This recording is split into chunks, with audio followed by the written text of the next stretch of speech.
Hello, everyone. Hi. Okay, so how many are we? Hello. Oh, everyone is here. Okay, perfect.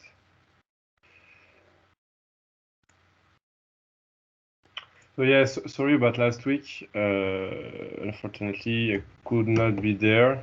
And today it's online because I have to attend some conference early tomorrow, and so I have to leave very early and could not be there. But that's okay, we will do it online. And next week I will be back again at Central Supplec. Okay. So today will be half course, like always, and half a practical session. I didn't upload yet the files, but I will do it during the pause, if that's okay. And yeah, I think we're good to go. All right. Check.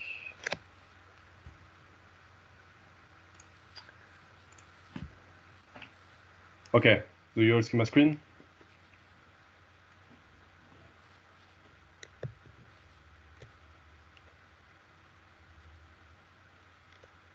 Not yet. Or maybe it's just me. I just see the. Oh yeah. Oh yeah. And yes, we can see your screen. Okay, perfect. All right. So today we will take a look at the most, I would say, probably interesting part of this course, because we will finally talk about deep reinforcement learning, which was the idea that made reinforcement learning popular in the last years, especially with DeepMind publishing their paper that achieved superhuman performance on Atari video games with such algorithm, and also with the AlphaGo algorithm that beat the best player in the world in the Go game, and then subsequently was improved to play chess and other games. And so today we will take a look at one of the major algorithms in deep reinforcement learning, which is called DeepQ network. How does it work? Why do we need it? And also some variants. Okay. So recap the setting again. We have access to an environment which provides us with observation. We give it the actions. The agent can learn the policy and our value function and our model. The problem involves taking into account time and consequences, and decision affect the reward, agent state, and environment state. That's still the same setting. And for information, we still place ourselves in the model-free setting, where we assume that we don't have access to the structure of the MDP. So, for example, we don't know where we could arrive at any state. We don't know which state gives which reward. We can only guess and estimate those things by sampling, by interacting with the environments and updating our beliefs, so updating our Q values tables, for example, using those tables like we saw last course. So today, last time it was model-free control, where we optimized the value function in this unknown MDP, but this was about tabular reinforcement learning. And why tabular? Because our value function was implemented simply as a table, a lookup table, and you could just update individually every value for every state action pair. In this lecture, we will now see how do we solve this problem when we cannot count anymore the number of states, for example. So the problem becomes intractable with the table. And that's where deep reinforcement learning comes in play. So this course will be basically revisiting the Q-learning algorithm, but introducing deep learning in it, and scaling it to problems that are way bigger in terms of number of states. Reminder of last time. So Q-learning was a off-policy control algorithm where we want behavior and target policies to improve. Why is that the case? Is because the behavior policy mu can be, for example, epsilon greedy. So greedy shows that we want, of course, the policy to improve. Of course, we want the policy to achieve maximum state action value. And epsilon is for exploration reminder. If you don't have this epsilon, you might not explore all the states in your environment because your policy is deterministic and you might not solve the task. And the target policy also wants to improve because at every update, we update our policy towards the target policy, which is greedy, which is being greedy with respect to the current Q value. So we have our current Q table, Q and of S and A, and we want to update our current policy towards the greedy policy corresponding to this Q table. And so we can define the Q-learning targets with the Bellman optimality equation below, where we have RT plus 1 plus gamma, and here we take the max overaction of the Q values in our table. We have a similar algorithm, but here that is on policy, in the sense that both target and behavior policies are the same, and when we want to update our Q values, we update them toward the target, which is a bootstrapped version of the current value of the current policy. Because here there is no max, so we don't want this policy to be greedy. It's just Q of S and A, which is the value by definition of the current policy. And that's why we are on policy, because we are updating our current Q table with data that was collected with the current policy. There is no disconnection between the data that we use, the sample that we use to update the tables, and the policy that we are currently optimizing. But for the convergence of the algorithm, we need one more condition. We need that the policy becomes greedy, absolutely greedy. So basically, intuitively, is that the epsilon term goes to 0 at the end of training. So epsilon greedy or softmax with decreasing exploration. We will talk about softmax policies in the next course. Okay. So first, we will talk about. Oh, sorry. I'm gonna open the chat if there are any questions. Yeah, and if you have any questions, just raise your hand or just even talk. It's okay. All right. Everything's fine. Oh yeah, and the slides are not online. I'm sorry. I'm gonna. Do you want the slides? You know what? I'm gonna just drop them in the chat. I think it's 5. Okay. I'm gonna drop them in the chat here if I can.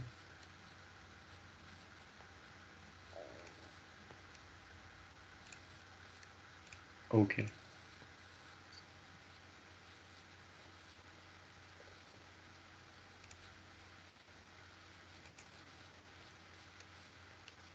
Okay, it's uploaded in the chat, and it will be available in general support de cours in the Teams group. So approximate model free prediction. As I said, our tabular reinforcement learning, which we saw last time. So we use tables with the states and actions as indices. Cannot scale to a large complex problem where there are too many states to store in memory. And or it's too slow to learn the value of each state separately. Even if it's countable, it might just be too big. Even if it fits memory, it might just be too big and too slow. So I think, okay, here are the slides. So yeah, it might not be possible. So we need to find a way to generalize what we learn across states and not have the Q value implemented as a table anymore, because it's not tractable. So we want to approximate the values, or we will see in the next course, we can approximate the policies also,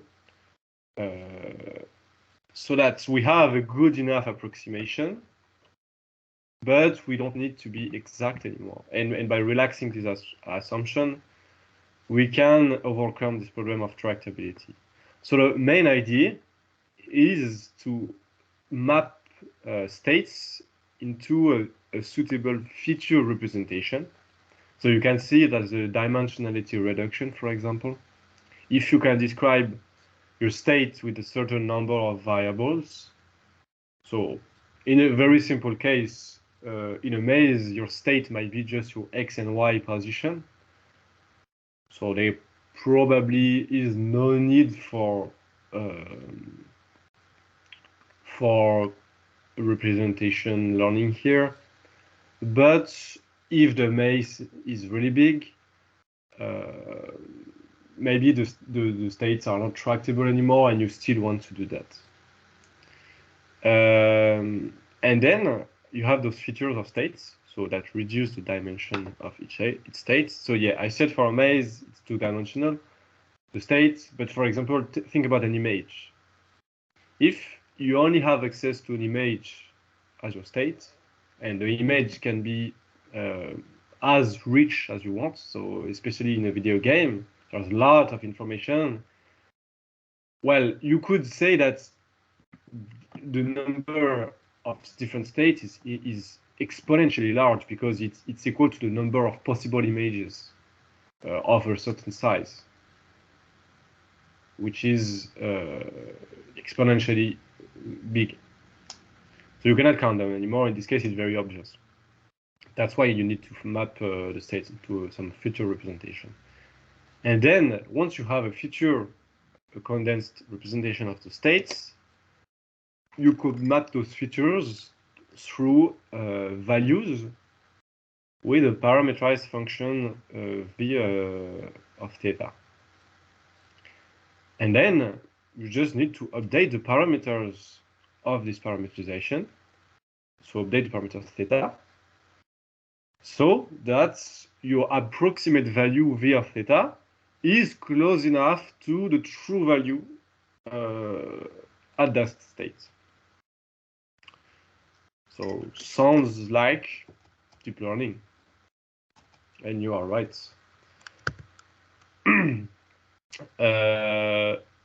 So a simple example when we have a linear value function is this one, or even not linear. But the objective is to find the parameters of this function, which, spoiler, it's going to be a neural network that takes as the input states and outputs values, so real numbers. And we want to find the parameters that minimize, for example, this mean squared error between v pi of s, which is the ground truth value of the states, and our approximate value. And the state visitation distribution induced by pi and dynamic XP. That means basically we are going to use samples more intuitively. And how do we optimize this weight? Well, we can use gradient descent, as we saw in the deep learning lecture, to iteratively minimize this objective. So you can compute the gradient over this weight, and you see there's a learning rate parameter that appears. This is should not be surprising to you. And so, but evaluating the expectation is going to be hard in general. Indeed, reminder, in deep learning, you have the gradient, it's the expectation of some value. And we said, well, you could use, first of all, you don't have access to the true gradients. So this expectation, you cannot compute it. So you need to approximate the expectation. And in deep learning, you have a data set of points. So you could say, okay, I approximate the data sets. I approximate the true gradients with the gradient of all the whole data sets, which is a possibility. But remember, we said this is too big. We don't want to compute the gradient at every time step with the whole data set. So we're going to use samples. We're going to use mini batches. And that's what we call stochastic gradient descent. And so here, the idea is the same, is that we don't have already infinite experience in memory to sample from as the data sets. So we cannot, of course, estimate the true gradient in this way, but we have like regularly some samples that comes to us that comes from interaction with the environments. And those samples, we can consider them as batches in deep learning, and we can use them to do stochastic gradient descent in the same way. And so now the update of the parameters looks like this, where GT is a target function, a target value of your choice. If you choose to do Monte Carlo prediction, remember, which is unbiased, then the target will be the true empirical return that you saw during this episode. But remember, the problem of Monte Carlo prediction is that it's you need to wait for the end of the episodes to actually compute it, which is very slow. So Monte Carlo prediction in practice is only used in simple problems to analyze properties of algorithm. But if you actually want to learn a strong policy, it's rarely used. And we saw also temporal difference learning prediction. So already a multiple course, we saw that, where you do the trick of using your previous estimate of the value to compute your targets. And so, which is called bootstrapping. And so here the return now is the reward plus the gamma term times the value that you compute for your next state with your current estimate. So you introduce a bias in order to reduce the variance, basically. And so here we can do the same. We can do that for both. And so this is the more formal. This was the formal definition, kind of deep reinforcement learning, at least value-based deep reinforcement learning algorithm. And now we will really talk about that, like how does it look like in practice.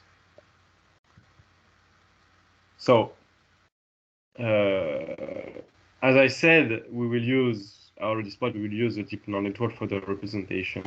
Because here I didn't talk yet about the feature representation, which is mapping the states to a small representation. But in early works, this feature representation might be fixed or might be handcrafted. So, for example, you can look at work that was done in early computer vision, where there was no neural networks, and so they had to compute with the heuristics and algorithm, number of edges in an image, number of corners, and then do some aggregation of those metrics. Now, as you saw in the deep learning course, we have powerful dimensionality reduction functions, which are neural networks, which allows us to take an image, for example, as inputs, and convert this image into a vector of chosen dimension. And that's what we are going to exploit, because it will simplify a lot our problem. Also, before, as I said, the parameterized function v of theta was just a linear mapping, and that's how we were able to compute the gradients in the formula before. So you could think of like the black box function that outputs the representation, and then after that you have a linear mapping, a linear layer for computing the values from this representation, so which is equivalent to linear regression. But now we will consider the case where we don't necessarily have a linear mapping, and we can actually have any deep neural network also that maps from feature to values or state action values. And so using deep neural networks both for the representation and the Q-value allows us to directly use what we learn in deep learning and quickly develop a network that is good at approximating Q-value by leveraging all we learned already. So for example, suppose we don't have a feature representation, we can still, so we feed directly the state to the value function, and the value function here is the deep neural network. And so, for example, we have a multi-layer perception here with 2 layers, and an intermediate non-linearity, which is here hyperbolic tangents, but can be other things, ReLU, for example. So here it's still a very simple neural network, but this one is already not linear. When V was linear, the gradient was easy to compute. Now, analytically speaking, it's becoming a bit heavy. But the good thing is that now we are in deep learning territory, and we don't need to compute these gradients by hand anymore. We can use automatic differentiation and backpropagation that is already implemented in all the deep learning frameworks, so PyTorch, TensorFlow, JAX, and which allows us to perform our outputs, our updates very easily. Now about a bit of history and the major breakthrough in 2015, also already 7 years ago. But the idea was exactly that: it's to use functional approximation to help scale up to making decisions in really large domains. So you could say, how is a video game large? Well, number of states. Indeed, in a video game, mostly your state is now the image you look at. And as a human, it's very easy to extract information from this image, and it looks very simple. But still, there's an infinite number of possible states with this kind of state of image. If your state is an image, you just change one pixel value and you have a whole different state in theory. And so that's why we really need functional approximation.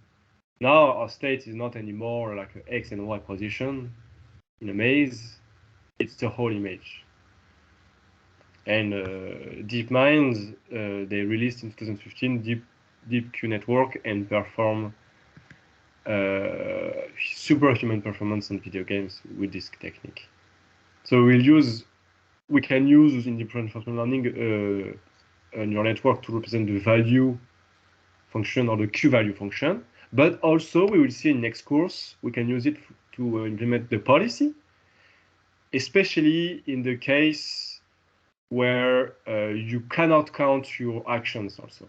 So here we are still in the case where we have discrete actions in a finite number, so we can choose what action to apply.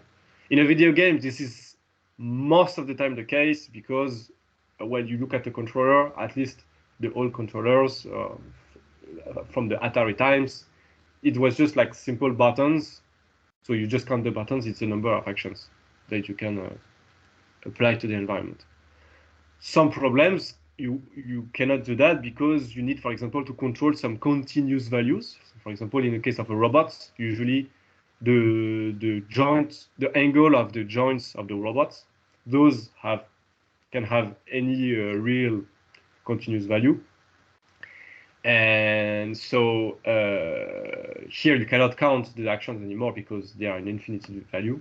So you cannot rely on using only a value function anymore. And we will see that we will need to define a value function and now a policy function too. Remember, in Q-learning, the policy is implicit. It's not implemented. The policy is literally, for example, if you want the greedy policy, the policy is taking the greedy policy is taking just the argmax over the table we have. Okay. We can also use a model if we are in a model-based reinforcement learning, and this time the model can be also implemented with a deep neural network, for example, and the model can be learned. So that's what is doing, for example, the latest improvements of AlphaGo, which went from AlphaGo to AlphaGo 0, Alpha 0, and now Mu 0. And Mu 0 is basically the similar to the original algorithm, but now everything is learned, and it's a model-based algorithm that also used Monte Carlo research for those who know what I'm talking about, and it learns a model of the environment. It learns transitions with the deep neural network, and is able to play any game, not only chess or Go or anything. Can even play Atari. And we will optimize the loss function by stochastic gradient descent, like in deep learning. So there are two cases possible. Either you implement a value function, so that takes as input a state and outputs a real number for the value of the states, or you output or you implement a Q-value function, which takes into input a state and action, and outputs also real value corresponding to the Q-value of this state-action pair. So you can think of it as we want to approximate the table because we cannot represent the table anymore in memory, it's too big. We want to approximate it and have a function that maps every index state action to the true value in this pseudo table. We could only use the value function that takes only the states, but remember, this does not allow us to do control. It only allows us to do prediction. And if we want to perform control, we need action values also, because we need to evaluate both the state we are in and the action we want to perform.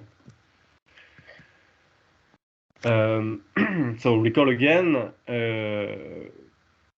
So similar to policy evaluation, the true state value action function is unknown, and so we need to substitute with the target value and then update our belief. So here now the belief is not a table anymore, it's a deep neural network, and update it towards a certain target. Question: how deep the neural network should be? Yes, good question. Already getting ahead. It's a very good question. People have used only 2-3 layers of neural network in PPO-DQN. I will talk about this later, but yes, it's true that in deep reinforcement learning, the neural networks that are used are traditionally way smaller than what you are used to see in deep learning, especially in computer vision. There are many reasons to that. Mostly because the problems we are trying to solve, at least at your level, and the benchmark like the Atari games or the little control games we can test in a practical session, are not that difficult to solve and don't require a lot of parameters. There are other reasons that I will talk about later, but those reasons are related to the fact that deep reinforcement learning is not only deep learning, and the thing you are trying to learn in deep reinforcement learning is potentially highly non-continuous and unsmooth. And bigger neural networks tend to have a smoother loss landscape, which prevents generalization and good performance. But we will see more of that later in the course. So we have Monte Carlo, where the return was the target was the true return, GT. That was sampled from experience so we waited until the end of the episode. We have the true value of the return, discounted return, of course, and we use that as a target. So that is unbiased, but very long, very painful to do because we need to wait. We have SARSA and Q-learning, which both use one-step bootstrapping. So they use the value, they use an approximation of the value that is computed with the same action value function. And the difference between the two algorithms